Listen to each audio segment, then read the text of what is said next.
Our next speaker is pretty awesome. At 85 years young, he's still making a difference and writing books.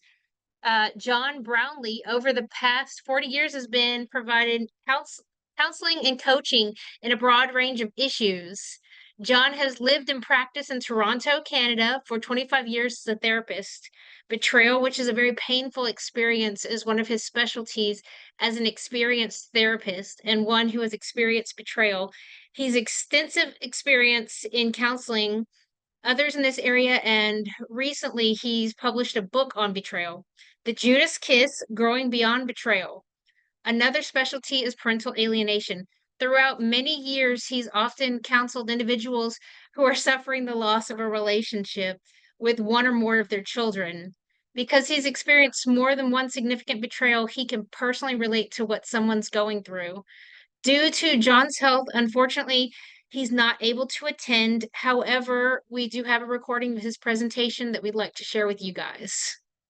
I want to thank you today for joining us for this session entitled Yes, Betrayal and Grief. I do want to acknowledge right up front that I have recorded this because sometimes my health is not such that I cannot do it on the day of expectation. So I'm pre-recording it, so we'll have it available. So what we want to talk today is the topic that Darlene gave us, and that's how to cope with betrayal and grief. Let's start with this specific statement. Every targeted parent has been and is a victim of betrayal, which always brings grief and pain. Targeted parents, as we know, and parent alienation is the individual who is on the receiving end of parental abuse. So we want to talk about the abuse. We want to talk about the betrayal. We want to spend time. Darlene has asked me to talk about much of the content that's from my book, The Judas Kiss, Growing Beyond Betrayal. And I call it the Judas Kiss because Judas kissed Jesus in the dark in the back of the night because he was a coward. And oftentimes people who are being betrayed are getting the Judas Kiss. In other words, they're in a relationship, often a marriage, with someone who is giving them a kiss, giving them a hug, and pretending all is well. When in fact, what they're doing is planning and plotting how they're going to betray them and alienate their children from them. So we understand that targeted parents are betrayed. Now, sometimes we don't understand that the betrayal does not begin initially. The betrayal begins long before it becomes evident. The person who's going to betray their mate is going to think about it, plot it, plan it, and not give away their plans. And so that's what happens. So what happens is it's a kind of a drip, drip, drip, slow hypnotism before full-blown parent alienation steps in. We always know that when there's grief, which is something that happens because somebody has been offended or someone has been offending, that when there is grief, there is pain. And the pain is physical, it is emotional, it is spiritual, and sometimes for some individuals, it is so intense that it turns into full-blown PTSD. Now, I use the word victim of parent alienation. I use the word victim instead of targeted parent because the targeted parent, I do understand, is the clinical correct. But I think what happens to the individual who is being separated from their children is much more vicious and much more descriptive when they understand they really are a victim. They haven't planned to be hurt. They haven't designed it. They haven't done things to be hurt. But that's exactly what happens. So let's talk about how it begins so slowly and insidiously. And that's the thing that is difficult for the targeted parent. Sometimes they see little clues of this alienation that is starting to happen. Long before there's a divorce, long before there's a separation. They kind of sense something is wrong, but there's a piece of us that wants to deny it. We don't want to accept the fact that the person we are married to or in love with or have children with could actually be turning against us. We don't want to admit that. We have this denial factor about ourselves. And then we get a little bit fuzzy-minded. And then we have the fact that it's so happening, it's so slow, it's so insidious, we don't want to believe it.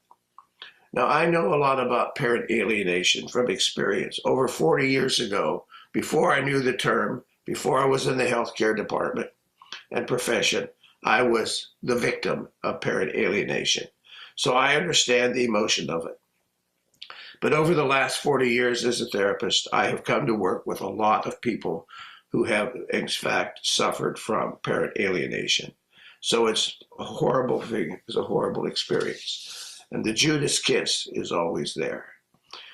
I always like to say very clearly, when we start talking about the parent, the betrayer is not about what they do.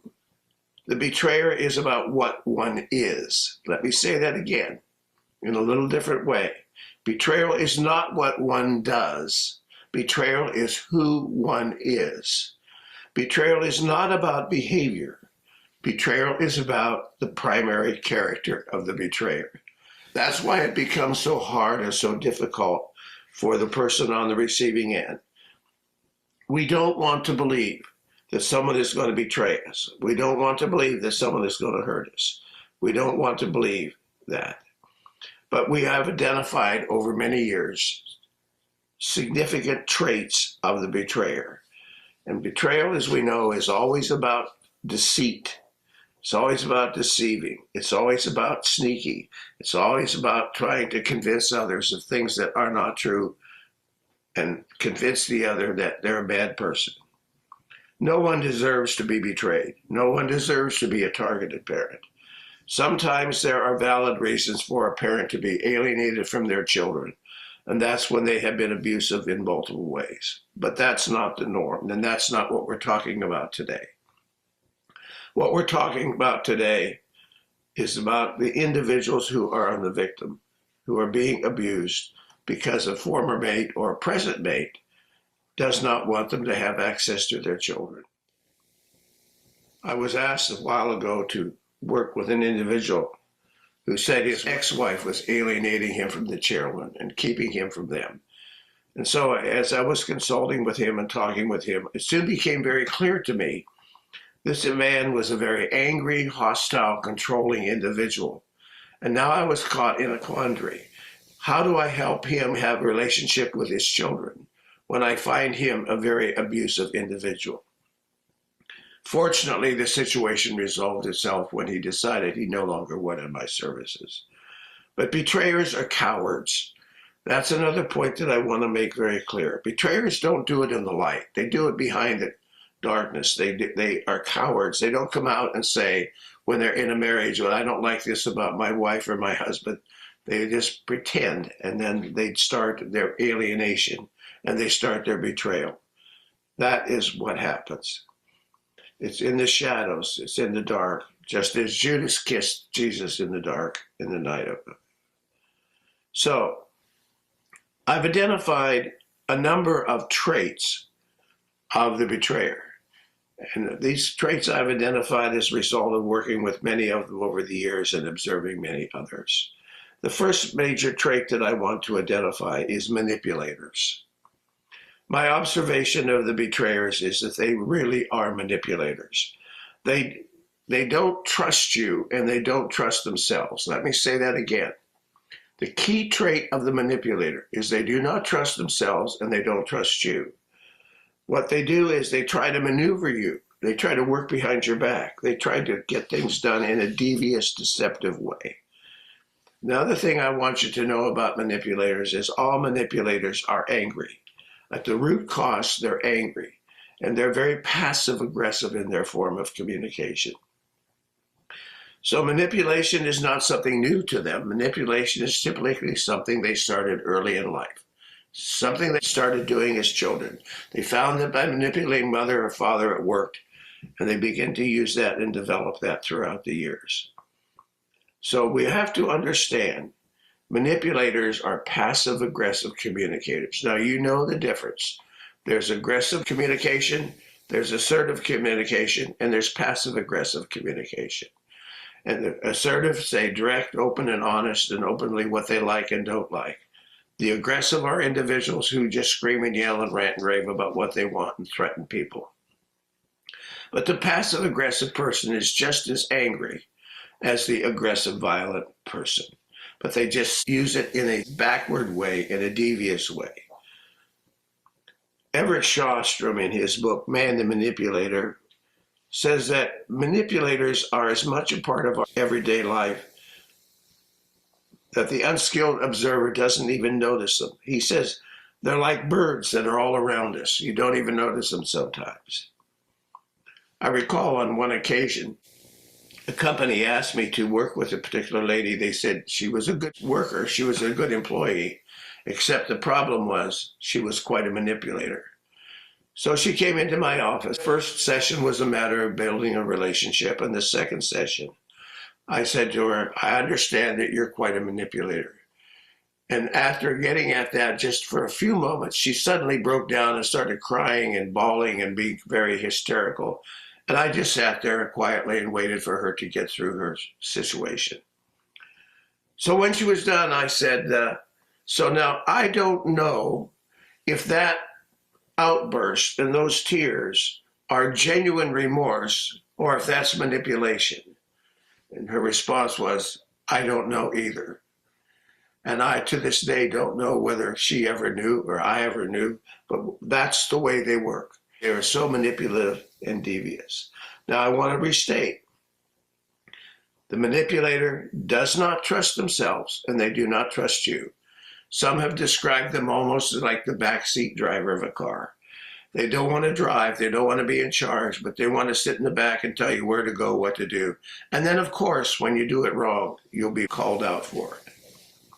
The second trait about the betrayers that I've identified is articulate. Most of them are very smooth in their communication. In order to be a good manipulator, you have to be a good articulated person.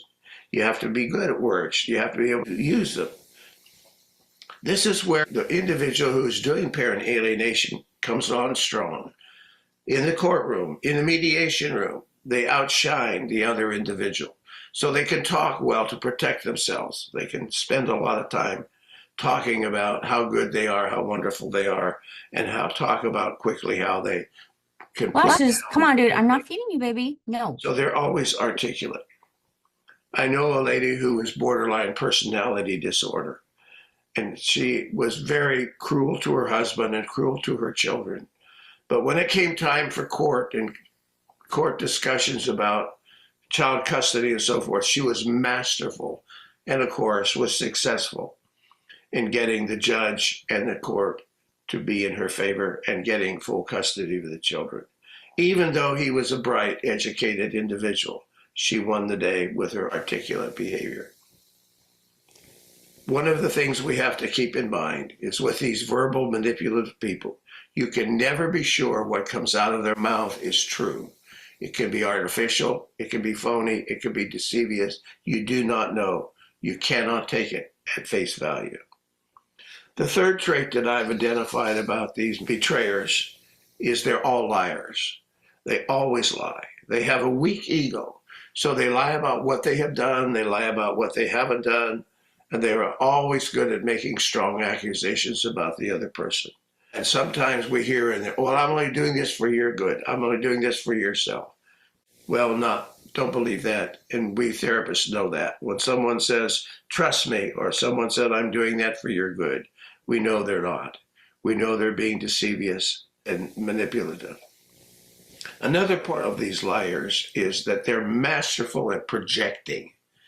Now, we all know that Sigmund Freud came up with his ego defense mechanisms many years ago, and one of the key ones that is used so prominently in our society is called projection. And that is when you accuse others of what you are doing or planning to do. And so these betrayers will invariably betray by projecting what they're thinking on the other individual. They will accuse the other person of behaviors and thoughts and character traits, when in fact, that's who they are and what they are. But they have to lie because they cannot expose themselves to the weak characters that they are, the devious characters they are. So they have to hide behind lies. The fourth trait of our betrayers is what I call low affect. Now, these betrayers appear to be very affectionate and caring, and they often talk about how much they had helped and who they loved and what they did. But the fact of the matter is they're very shallow people. They often care about themselves and not about others. I had a friend once upon a time that I no longer associate with who was very good at being a manipulator and narcissistic. And I studied him for quite a long time as a friend. Never told him what I was doing, of course. But anyhow, he was masterful at saying he was out such and such, and he talked to somebody and prayed with somebody, and he did this and that. But the fact of the matter is he really didn't care about people. His emotions for people was very deep, were very shallow. They were not deep. And so he was only really caring about himself and trying to promote himself when he talked about what he did. But the real fact of these betrayers is their emotional feelings are shallow. They don't assume. So don't assume that even when they're showing an emotion, even if there's an emotional outburst, don't assume that that's genuine. And don't expect remorse. There is just typically the absence of remorse. And they just don't want to accept who they are and what they are. The fifth trait that I have identified is called narcissistic, which we all know is a very common trait. And interestingly, in our society, is becoming extremely more and more prevalent. So the word narcissistic, we know what it is. It is somebody who is self-focused and presents themselves as great and wonderful and all that stuff. But the fact is, underneath, they really are very insecure. They're individuals who are focused on themselves. They're individuals who want to tell you how great and wonderful they are. I've often heard it described as real self-esteem is at this level, narcissism is at this level, and it's the gap in between that we find very uncomfortable. And we have these old phrases and expressions which said, yeah, I want to cut him down to size, I want to let the air out of his balloon and things like that. But that's the narcissistic person. They are betrayers. Why? Because they are. Now, if you come across someone who is narcissistic and alcoholic, now we have a very toxic mix of an individual. They are not helpful. They're not empathic. They're not caring about you. They're totally focused about their own needs. The sixth trait that I have identified about betrayers is they blame and accuse. They're masterful at blaming and accuse others of everything else that is going on around them. They never accept responsibility. It's always somebody else's fault. This is extremely potent when we get into parent alienation. The parent who is doing the alienating is somebody who is going to be always blaming and accusing the other mate of bad things that they have done or not done. But somehow they have what they have is a wonderful memory, but in fact, it's really a made-up memory. They blame their mate for things that they did, things that they did not do. So my client was once married to an alienating parent who was very guilty of abusing the children, who was full of blame and extreme and anger, but never accepted any responsibility for their behavior at all. One of the things you try to do as a therapist or as a helper or as a victim of parent alienation is to understand where this person is coming from. Let me just say, you'll never totally understand the blamer, the accuser, the narcissistic one, because they're living in another world. And if you have a good value system and a good sense of values and character, you cannot understand them and it confuses you because you keep thinking you should be able to get through to them. They should be able to relate to you differently. No, they can't, they don't, and they won't. Because remember what we said about character, about betrayal? Betrayal is not what one does. Betrayal is who one is. It's about character. The seventh trait that I've identified about the betrayers is they lack appreciation. They just are very poor at saying thank you. I've heard very few of them say, thank you, I appreciate this. They just expect others to do things for them. Watch this pattern. The lack of appreciation is so in deep. They expect you to do things for them. but in fact, they don't appreciate it.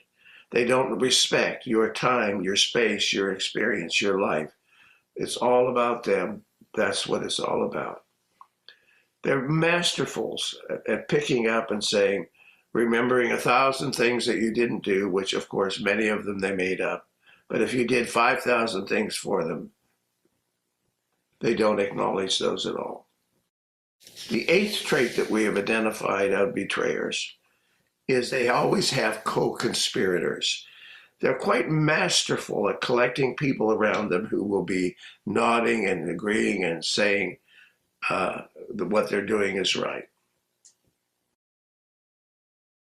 They have collected their yes people, and they use their manipulative tactics to manipulate these yes people. That's what they do.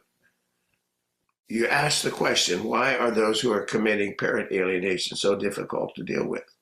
Well, one of the reasons is they have co-conspirators. They have people around them that they have chosen, and they have these yes people. As I previously said, it's not what they do, it's who they are. And I keep repeating that because I think that's a core thought we have to keep in mind. Another factor that goes along with this betrayal traits and behaviors is denial. They deny their behavior, they deny their part. And it just kind of drives the normal person crazy when you're trying to understand, why can't you have a direct, open, honest communication? It's because they're manipulative. It's because their character traits are of betrayal. It's because of who they are.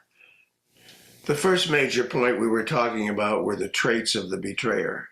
And now the second major point that I want to bring up is what I call betrayal in the family.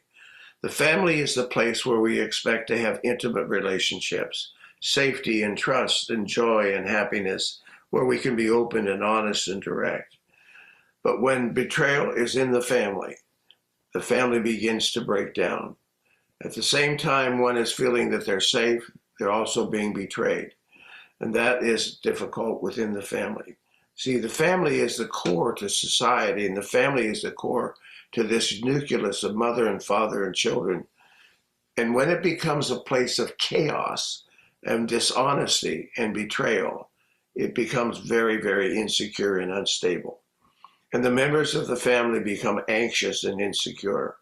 The foundation for a good family, as we know, is safety, security, and predictability. But that now is all being destroyed when we have a betrayer in the family. It's devastating when we trust the family, but now the trust is being broken. We know that trust is the core to our society. It's the core to our family. And when trust is broken, we're devastated. It's not like walking on quicksand. It's like walking on eggshells. We begin to lose our strength and we begin to lose our equilibrium. In every family, the objective is to have a healthy relationship between all members of the family. But when partners are unable or unwilling to be healthy in the environment, bad things will always happen. I know the story of a woman who, in fact, she was very appearing to be supportive of her family, her husband, and her children. But in fact, she was working behind them, planting seeds to people's minds about how bad her husband was, about what a bad character he was, and about why she couldn't depend on him and all these other things that were happening. Well, she was in fact starting the alienation. But it's horrible, it's destructive, and it should not be in the family. Parent alienation is also done when the family is living together, not just after a divorce, not just during a separation, but oftentimes parent alienation starts in the family. I've seen many times when a member of the couple would take one or two children and start to alienate them from the other persons. They slowly, gradually brainwash them. And that is so devastating. I've seen the case in particular where the woman took one child, the boy, and separated him emotionally from his father and from the sister. And then over time, the family disintegrated. And now to this day, the son and daughter have no relationships, and the mother and the daughter have no relationship. all because of parent alienation. The results are devastating. The third major point that I want to bring up today is generational betrayal. Sometimes people use the expression, well, he's only hurting himself. That's not true at all. And when one person tries to hurt one person, it's not just one person hurting one person. It's always multiple. It's children, it's grandchildren, it's parents, and sometimes even into the second and the third generation. I recall a situation where a young man was actually being unfaithful to his wife, and he was getting ready to leave. And when he was telling her that he was going to leave, he started to break down crying. And he was saying, my son is 10 years old. I was 10 years old when my mother left my father. My father was 10 years old when my father's father left him. Breaking down and crying and sharing all this and still walking out the door. So it's generational.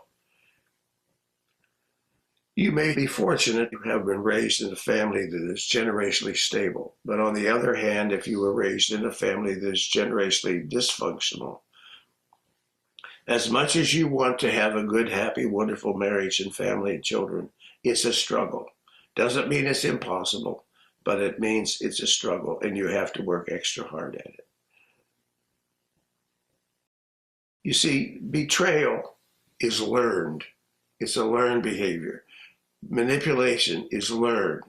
All of these traits we've talked about are learned. They're not genetic. They're not because I'm of a certain nationality or Irish or Italian or whatever people would say. No. It's learned. One of the great psychologists of the 20th century is Dr. Edwin Sutherland. He developed what he called theory of differential association. It sounds very complex, but it's really very simple. His core principles are this. Behavior is learned from close contact and frequent contact. Behavior is an expression of needs and values. Behavior is what we learn because it will get us what we want. We choose to use these behaviors. And we don't need to be in the environment of this other people very much before we can pick up how to betray, how to cheat, and the right ways to do it. When I worked in a prison and talked to many of my inmates, it became very clear to me that they were taught by their family, by being around them, by being in surroundings. I remember one time I was asked to go down to the women's section of the prison and tell a woman that her son had just been killed running across the interstate. Well, the fact was he was running away from juvenile detention. So I had to tell her. Then I went across the bridge to the other part of the prison where the males were to tell her brother. Then I called downtown to the other prison to tell the other prison chaplain, who was a brother to this woman. And then I called out to the maximum security prison, which was 100 miles away, to tell the chaplain to tell another brother. So before we went to the funeral, there were 8 of us in the room, and I knew 7 of the 8. And there were guards and shackles and uniforms. But it was learned. It was learned behavior. It's what the family did. There was one woman in all that family who was sweet and nice and had never been in any criminal activity. But betrayal is often taught. I know the case of a woman who betrayed her husband through very manipulative tactics, including finances and other things. And many years later, her son cheated his father and manipulated his father and cheated his father out of money, just like his mother had. Sad it is, but it's character. It's generational. It's not just individual. There's nothing we do in this world, there's nothing we do in this society that's solely unto ourselves. The fourth major point that I want to make today is let's talk about the reactions to betrayal. The reaction is always personal, completely personal. It's unpredictable. When one person finds out they have been betrayed or their parent, their ex-mate is trying to keep the children away from them, some people immediately collapse and become depressed. Others begin to fight. Others put it off. It's unpredictable. The variables are because of the individual. The individual's variables have to do with one's self-esteem, one's past experience, one's present position in life. There are so many variables that contribute. So when one finds out that they're being alienated from their children, what happens is it can be a mild reaction. It can be a severe reaction. It can be an immediate reaction, or it can be a delayed reaction. Sometimes the delayed reactions are the worst. We always hear in the media about so-and-so who went into a work or someplace and killed people and so forth. And well, we never expected that from him or her. Well, it was simmering from betrayal, rejection. So the reaction to betrayal is personal. When you're working with and counseling people who have been betrayed, who are the victims of parent alienation, you can never be certain how your client is going to react. But you must be alert, you must be aware, you must be prepared at all costs. When I was working in the prison, one day I was paged to go immediately to the maximum security division of the men's side of the prison. I went there and I found in solitary confinement a man who had just been arrested. He was in his early 50s and he had just killed his daughter and her boyfriend. The story is he had come home from work. They were sitting on the couch, not inappropriate in any way. And he had already told her many times because he was of a certain nationality, he didn't want her dating anyone outside that nationality. And so he came home, and in a moment he went in the room, got a shotgun, came out, and killed them both. This man was totally devastated. He was remorseful. He had never had even a speeding ticket in his life. But there was something simmering inside of him that just clicked at the wrong moment, that he did something was devastating. And I spent a lot of time with him, and he was really basically a good man. But that's what happens when we have this repressed anger and these situations that happen to us. And the fifth major point I want to talk more about is dealing with the pain. How do we deal with the pain of parent alienation? How does a person deal with the pain that their mate is trying to keep them from having contact with their children? Well, I think there are many solutions, but I think we can boil it all down to two keys to helping a person get through the pain. The first one is called forgiveness. Now, forgiveness is not what one does for the other person, but forgiveness is what one has to do for themselves to relieve themselves of the anger and the disappointment and the hurt. And without forgiveness, one gets stuck and they don't get through the grieving and the healing aspect of their life. I was in a conference several years ago and I heard Janice Abrams Spring talk about forgiveness. And she had a very interesting twist on it. She said, I have the courage to forgive, but I have the freedom not to forgive. And at first that struck me strange. And then she said, forgiveness should come, yes, but not quickly, not impulsively, not instantaneously, because it often isn't valid, it isn't deep, it isn't genuine. So we need to work with forgiveness. The second thing we need to help a person through the pain of alienation and betrayal is they need a life purpose. They need hope. One of the psychiatrists that I have often read about and read his material, and I'm highly recommended, is Dr. Viktor Frankl. He was a Jewish German psychiatrist who was arrested by Hitler, put in Auschwitz and in Dachau, and he lived through the concentration camps. And it was in that as a psychiatrist, he observed man's behavior at the lowest period of time. One of his famous statements is, despair is suffering without meaning. You've got to have meaning in your suffering. One must find purpose in life. It doesn't matter what the purpose is. To him, Viktor Frankl would say, some of my fellow inmates, prisoners, were individuals who would decide, I'm going to survive this so I can get out of here and go get even with those who are doing this. Others would say, I'm going to have my purpose so that I can get out of here and spend time with my family and see my children and grandchildren. So we have to help the individual have purpose and meaning. So let's quote from him. One must find some purpose or meaning to life in order to deal with the present suffering. He even refers to Nietzsche, who said, "That which does not kill me makes me stronger." The problem in trying to get to the solution of healing of this pain is that we always want to know why. Why did this happen? After somebody has been shot, the first important thing is to get the bullet out. Otherwise, it creates gangrene, and then they will lose the arm, the leg, or their life. And that's the same way what we have to get the poison out of the individual who is the victim. We have to help them get beyond the why. We have to help them with forgiveness. We have to help them develop a new purpose in life and develop hope.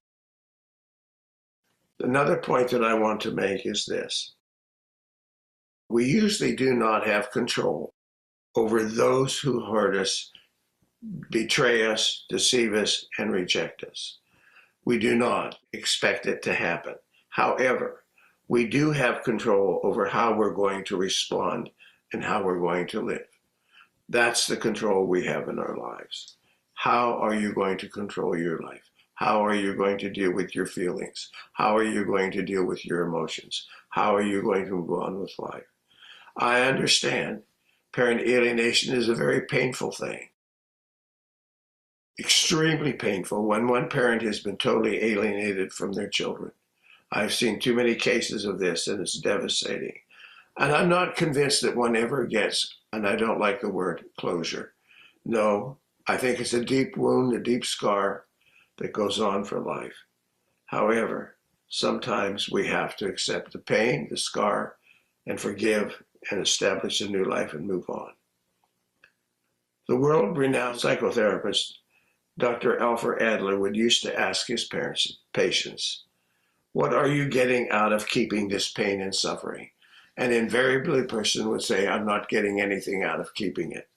But he would come back with the same statement, "What are you getting out of keeping it?" And the fact is, one is getting something out of it. It may be devious, it may be destructive, but people hang on to feelings and emotions for a reason, for a purpose.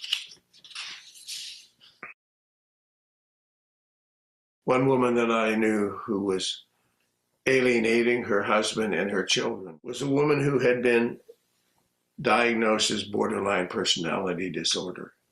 She had been locked up in the cold cellar of their house where it was dark and spiders and damp. And that was how her mother would punish her, because that was how her mother was punished. So we need to understand that behind many of these betrayers is not just normal life. There are many traits and characteristics, many experiences that have made them what they are. And it's very difficult to negotiate with them. So when you're trying to negotiate with a parent who is alienating the family and the children from each other, you need to start carefully. You must remember, they're not thinking in rational ways. They're manipulators, they're devious, they're narcissistic, they're low affect. They have all of these traits and characteristics. And so they're not going to be thinking in a logical way. You must be able to go at it very carefully and gently. Now, you may not want to, but you have to.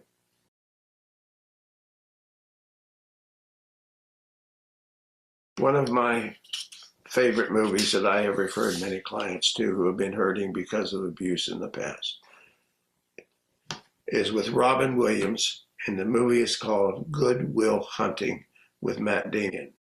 And in that, we see toward the end of the movie that as Robin Williams is working with this brilliant young man who is very self-destructive, he keeps pushing him. It's not your fault. It's not your fault. It's not your fault.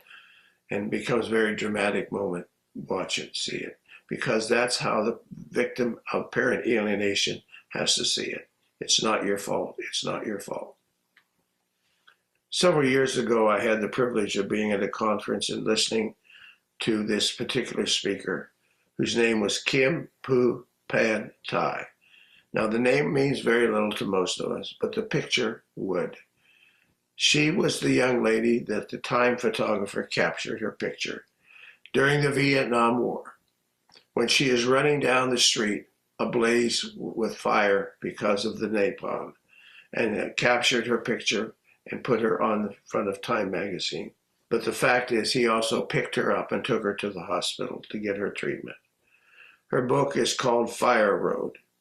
Here was a young woman who knew nothing about forgiveness. In fact, she tells in her story, and she tells in her life at the conference, how she wanted to get through and move on from the hatred and feelings she had of what had happened to her. And she went to the library and started looking for different books that would help her how to forgive. Finally, she found the answer, and she learned how to forgive and move on in her life. And she's an amazing, warm, caring lady. Now, I want to start wrapping up this session. There are 3 things to do. Admit to yourself what has happened. Talk with your friends and your therapists and your supporters, and forgive. 2 things to remember. Never give up your hope of being reunited with your children. I have a client who I have known 15 years ago who spent 15 years trying to reunite with his children. And in the last year or so, he's been successful in being reestablished with a son. Why? Because he continued faithfully to send cards and gifts and things, even though he was being rejected by the ex-wife and by the son. The second thing you will need to know is stop blaming yourself and trying to get to why. When we're dealing with people who are betrayers and people who commit parent alienation, it's not logical. And the last thing I want to say is, all the best to you in your journey. Move on. You have to live your life. You can carry your scars, you can carry your hurt, but you also have to set new goals, new objectives, and have a new life. All the best to you in your new life.